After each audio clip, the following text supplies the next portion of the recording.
comes into the kennels, you normally find that their behaviour will either change dramatically in favour of them not showing past behaviours. So, for example, a dog that's exhibiting guarding in the home, so a dog that's a little bit snappy or a bit irritable, they'll come into the kennels and you'll generally find they don't guard because there isn't as much environmental stimulation as we call. So if you've got toys and lots of activities which they do have in their kennel, for some reason they tend not to guard it, whereas in the home they do.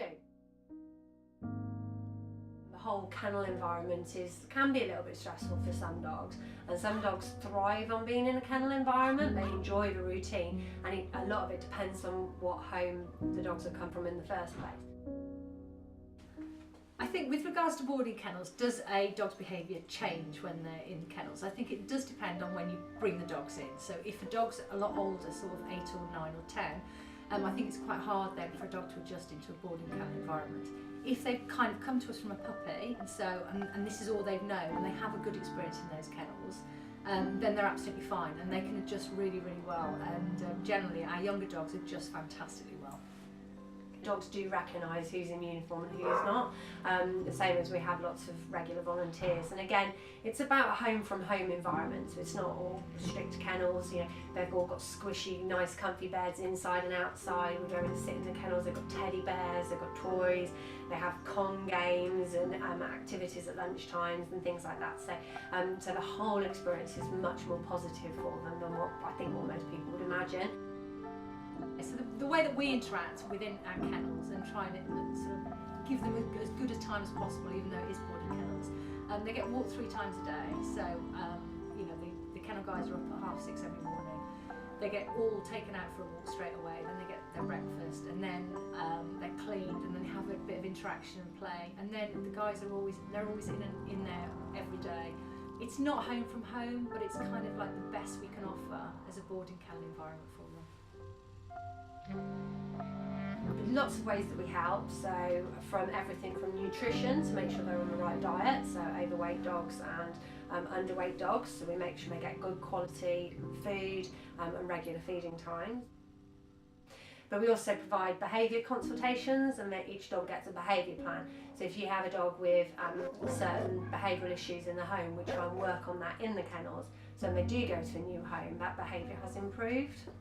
Most common reason for dogs being put into our care is normally from people from relationship splits, from divorces, people going back to work where the dogs are left for much longer than they're used to and they generally can't cope. Most dogs shouldn't be left for more than 4, maybe 5 hours at the absolute most.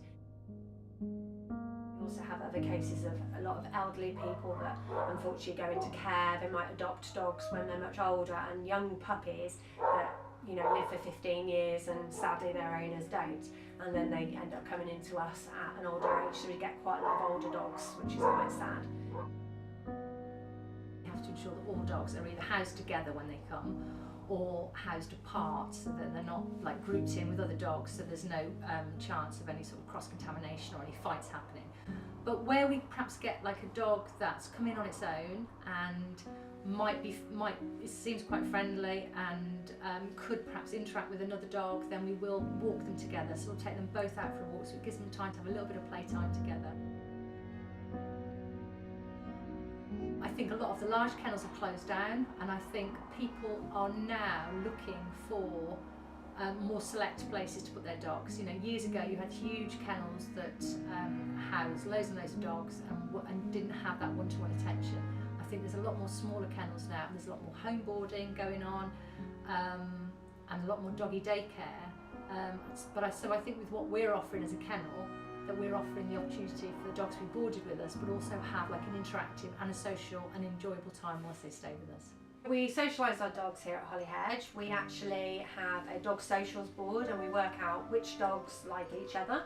We take them on walks together first, and once they're comfortable and we know that they're going to get on, we then let them off. We've got some garden areas, and we let them off together and they have a play. And it's really important for their enrichment here and for them when they go into homes that they are socialised in a kennel environment, so they don't forget how to socialise and how to be well behaved when they're off the lead and out in the parks and things like that. So by providing plenty of enrichment, plenty of activities, plenty of walks, plenty of cuddles, nice bedding, warm environments, and lots of socialisation with other dogs, that's the key to having a successful, running a successful kennels, rescue centre, and then hopefully all of that work that we do here means that when they do go into a new home, they settle really quickly, and it's a successful match, as well as making sure the dogs are matched with the right people in the right home.